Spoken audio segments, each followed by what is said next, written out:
Olá pessoal, tudo bem? Vamos para mais uma aula. Hoje a gente vai continuar falando um pouquinho sobre análise multivariada. E para a aula de hoje a gente vai falar de NMDS. Tá? É uma análise de comunidade. Tá? Então ao longo da aula a gente vai explicar um pouquinho, inclusive, o que significa essa sigla aí, NMDS. Muito bem. Para entender a aula de hoje, é importante que você tenha assistido a minha última aula sobre o tema de multivariada, que seria a análise de componentes principais. Nessa análise de componentes principais, a gente avalia diferentes fatores ambientais em um determinado local, ou em determinados locais ou ambientes. Por exemplo, pH, temperatura, nitrato, fosfato, em relação a gradientes de corpos d'água, por exemplo, nascente, leitos do rio, trechos que passam por áreas urbanas, entre outras coisas. Então é muito importante que você tenha visto essa aula para entender melhor a aula de hoje, tá? Que a gente vai falar um pouquinho dos conceitos que a gente já viu nessa aula aqui. Então o link para essa aula de componentes principais está na descrição do vídeo, tá? Então é muito importante, se você não assistiu, assista ela primeiro antes de você ver a aula de hoje, senão você vai ficar voando em alguns assuntos, tá ok? Muito bem. Para a aula de hoje, a gente vai falar de composição. Então, análise de composição. O que é composição? Composição nada mais é do que os grupos de espécies de uma comunidade. Então, numa comunidade, a gente tem várias espécies e o que compõe, os nomes das espécies ou as características das espécies é o que a gente trata de composição. Então, a análise de NMDS, que significa escalonamento multidimensional não métrico, uma sigla em inglês, então fica não métrico dimension escalonamento. Então, esse NMDS vai falar justamente, vai tentar mostrar para a gente o ordenamento quando a gente tem diferentes ambientes, quando a gente quer estudar a composição de espécies entre esses ambientes, e aí a gente vai fazer uma comparação. Se a composição, por exemplo, das espécies de formigas que habitam a floresta é parecida ou é totalmente diferente com as formigas que habitam uma plantação de eucalipto, por exemplo, uma cultura de eucalipto, ou uma capoeira, que é composta por vegetação predominantemente arbustiva e rasteira. Então a gente pode usar a análise de NMDS para tentar responder perguntas de como está a composição nesses três ambientes, comparar esses três ambientes. Muito bem. Nesse caso, a gente vai ter um gráfico mais ou menos assim, onde a gente tem aqui as áreas de eucalipto, as áreas de floresta, as áreas de capoeira e o ordenamento das espécies de acordo com as amostras que a gente coletou nesses locais. Então aqui a gente tem 1, 2, 3, 4, 5, 6, provavelmente nós vamos ter aqui algo em torno de 18 a 20 pontos amostrais, então cada símbolo desse é um ponto amostral. Em cada ponto amostral foram coletadas algumas espécies de formigas, tanto na área de eucalipto, na área de floresta e na área de capoeira. E então, essas espécies elas são confrontadas para a gente saber se existe ou não similaridade entre esses pontos. O que a gente pode notar é que quanto mais distante símbolos diferentes estão, significa que a composição difere. Tá? Agora, a gente precisa saber se essa diferença ela vai ser estatisticamente significativa. E é isso que a gente vai ver ao longo dessa aula. Tá? Então, aqui a gente tem dois eixos, muito parecido com a análise de PCA, de componentes principais, o eixo 1 e o eixo 2, e o ordenamento é feito sobre esses dois eixos. Bom, vamos tentar entender um pouquinho melhor. Então, como eu falei para vocês, o NMDS, essa sigla, significa escala multidimensional não métrica, que na verdade é um nome mais aí pomposo para a gente falar de ordenação de táxons, que é isso que a gente quer ver. Qual que é a função dessa análise? A gente quer observar padrões de ocorrência de espécies em diferentes locais. Pode também analisar, como a PCA faz, variáveis ambientais? Pode também. Tá? Então, o NMDS é uma análise até um pouco mais completa do que a PCA sozinha, porque a gente pode colocar não só as espécies, a composição, que é o que a gente quer, mas também a gente pode adicionar variáveis ambientais. Para a aula de hoje, para não ficar muito longa e muito complexa, eu vou vou dar apenas um exemplo de como a gente faz a ordenação das comunidades, tá? Da composição de espécies. Muito bem. Duas formas muito comuns de ordenamento é quando a gente trabalha com presença e ausência. Então, na tabela, a gente vai fazer uma tabela onde as espécies elas vão ocorrer ou não ocorrer. Então, a gente coloca 0 para não ocorrência da espécie e 1 quando ela ocorre. Tá? Então, aqui a gente tem um exemplo de uma planilha em 3 áreas de vegetação, Mata Atlântica, Cerrado e Caatinga, onde, por exemplo, na Mata Atlântica, a espécie 1 e a espécie X aqui não ocorreu, né? Porque aqui a gente pode ter dezenas de colunas, cada coluna representando uma espécie. Aqui apenas 3 espécies sendo representadas. No Cerrado, por exemplo, a espécie 2 não ocorreu. E na Caatinga, a espécie nem a espécie 1 nem a espécie 2 ocorreu. Apenas a espécie 3, a espécie X e assim por diante. Tá? Então, quando a gente tem esse tipo de conformação, um índice de comparação interessante, né, um índice de similaridade que deve ser usado, é o índice de Jacquard. Tá? Para qual situação que é comum esse tipo de tabela? Por exemplo, quando a gente quer trabalhar com insetos sociais, formigas, cupins, né, onde, como a gente tem um ninho, muitas vezes se você colocar armadilha ou fazer o ponto de coleta próximo ao ninho, é provável que você consiga coletar centenas de indivíduos daquela mesma espécie. Então, a abundância, propriamente dita, para formigas, não é um indicador muito bom, né? Porque você pode simplesmente ter colocado a armadilha ou a sua isca sobre o ninho. Então, você vai ter lá 300 formigas de uma espécie, simplesmente porque colocou em cima do ninho, e 2, 3 indivíduos, unidades de outra espécie. Então, para evitar isso, a gente, quando trabalha com insetos sociais, é interessante a gente trabalhar com esse tipo de conformação, 0 e 1, presença e ausência. Tá? Só um exemplo aí. Aí, quando não existe essa problemática, né, essa limitação? Bom, quando não existe, a gente vai ter tabelas com as abundâncias, né, exatas que a gente quer. Então, por exemplo, aqui a gente tem um outro exemplo de tabela. Nos 3 ambientes, né? Então a espécie 2 tinha 21 indivíduos, a espécie 3 31 e assim por diante. As que não ocorrem, número 0, obviamente. Né? Então você vai ter aqui uma maior discrepância, 122 indivíduos em relação a 21. Na tabela anterior a gente tinha presença e ausência, então os valores ou são 0 ou são 1, só única variação possível. Aqui não, aqui pode ser até, né, milhares de indivíduos representados por uma única espécie. Tudo bem? Para esse caso, a ordenação, o índice de comparação que a gente vai usar é Brickert's. Tá? É o que eu recomendo. Claro que depende do tipo de trabalho que você está fazendo. Você pode trabalhar com similaridade, né, índices de similaridade de euclidiana, por exemplo, entre outros, Morizita. Mas para a aula de hoje, duas situações que eu recomendo é o Brickert's, quando você trabalha com as abundâncias, ou o Jacquard, quando você tem presença e ausência. Vocês vão entender quando que a gente vai usar isso aqui agora, tá? Então, o que a gente espera na ordenação? A ordenação a gente espera que justamente ocorra, né, a separação das espécies em grupos separados pelos ambientes, ou seja, o ambiente 1, o ambiente 2 e o ambiente 3, nessa figura aqui, vocês observam que o ambiente 1 não compartilha espécies com o ambiente 3, porém o ambiente 2 é como se fosse um ambiente de transição, ou seja, nós temos espécies tanto do ambiente 1 como do ambiente 3. Então é para isso que a gente tenta trabalhar com ordenação, né? Análise multivariada de composição, para tentar entender o quanto que os ambientes são dissimilares entre si, o quanto eles são similares, tá bom?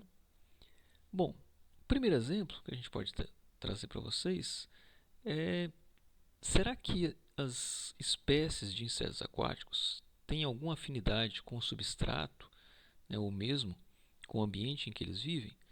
Então aqui um exemplo de como a gente usa essa análise de NMDS. O modelo de tabela que a gente deve usar então é sempre esse, ou seja, aqui vocês podem notar que nós temos 4 áreas de nascente foram amostradas, 4 áreas rurais, ou seja, pontos que passam por fazendas, tá? Então representados aqui por esse AR, e outras 4 áreas de área urbana. Então é mais ou menos essa situação aqui, ó, tá? Então nós podemos coletar, fazer 4 pontos em áreas de nascentes, em áreas de leito do rio onde passa por fazendas e outros 4 pontos em locais localizados em áreas urbanas, né? Vai pegar aqui muita contaminação por esgoto, por exemplo, e isso pode mudar a composição das espécies que vivem nesses ambientes, tá ok?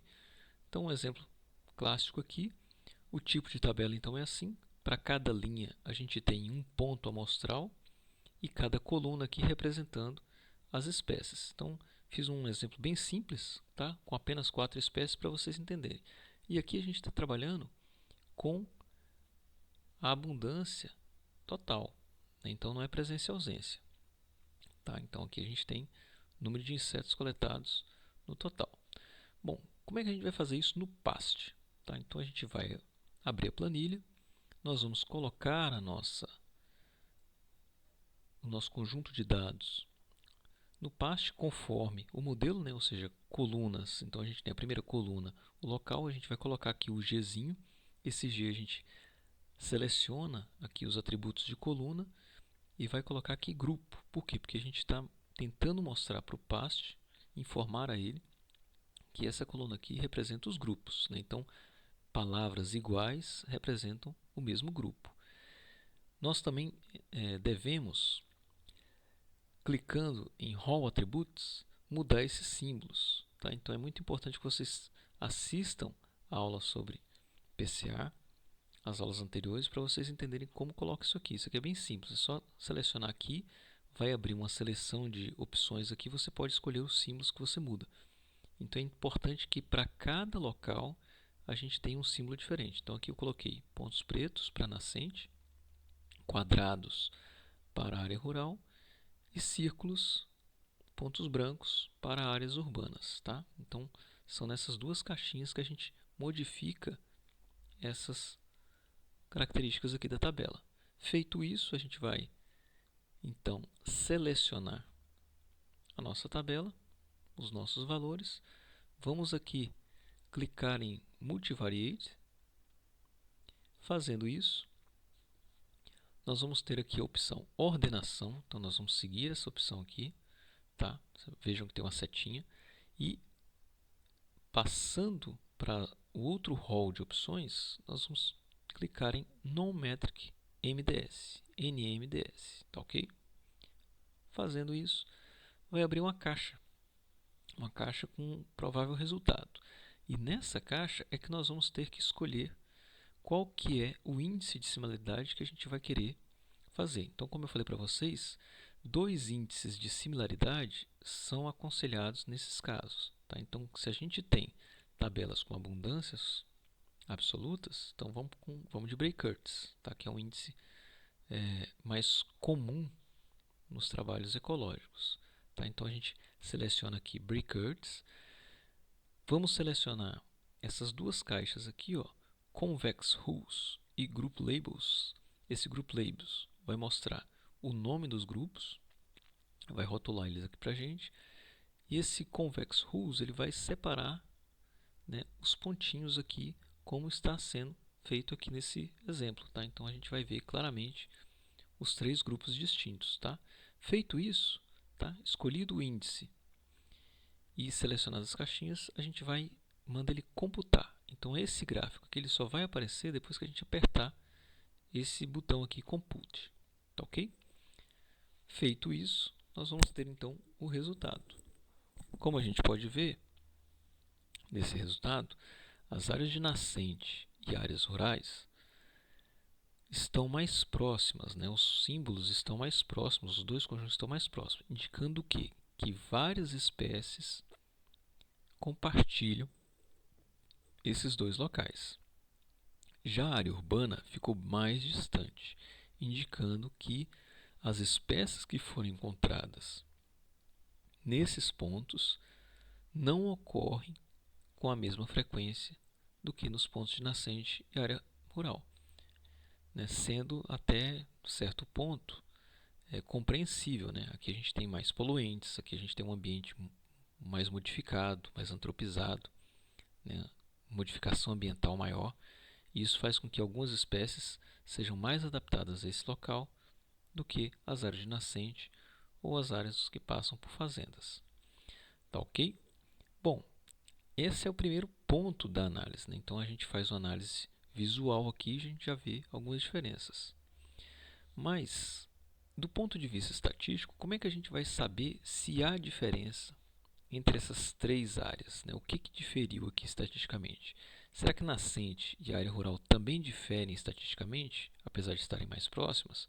Ou será que nem esse distanciamento aqui foi possível estabelecer uma diferença significativa do ponto de vista estatístico? Então, para isso, a gente precisa fazer uma segunda análise, que seria o One-Way ANOSIM. ANOSIM, análise de similaridade, é uma abreviação em inglês para análise de similaridade. Então, nós vamos ver qual que é a similaridade das espécies nessas três áreas aqui. Tá? Para isso, a gente apenas mantém a nossa tabela selecionada lá no PAST. Vamos aqui de novo em multivariado. Ao invés de ordenação, como no primeiro caso ali para fazer o NMDS, agora a gente vai em teste, porque na verdade o ANOSIM é um teste. Então a gente vai em teste e a gente procura aqui, ó, One-Way ANOSIM. Tá ok? Clicando aqui, vocês vão ter essa primeira caixa sendo aberta, um pop-upzinho, vai abrir na tela de vocês. Observem se aqui vai estar em breakwords, se não, selecione, porque foi assim que a gente fez aquele ordenamento. Tá? E aí a gente vai mandar fazer o cálculo, né? Recalcular isso aqui. O que nós temos como resultado, né? Ele vai fazer uma série de permutações, então o ANOSIM é uma análise que a gente chama de análise de Monte Carlo, né? Usa permutações de Monte Carlo. Não vamos entrar em muitos detalhes aqui, o que a gente precisa saber é o valor desse R, tá?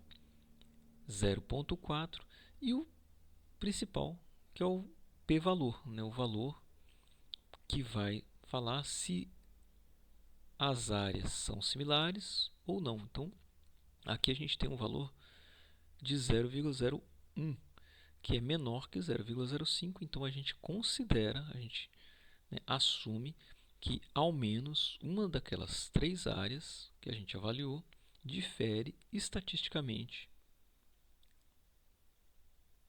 das outras. Tá ok? Para a gente ter uma melhor certeza, a gente vai aqui, ó, a gente clica nessa abazinha Pairwise, que significa análise par a par.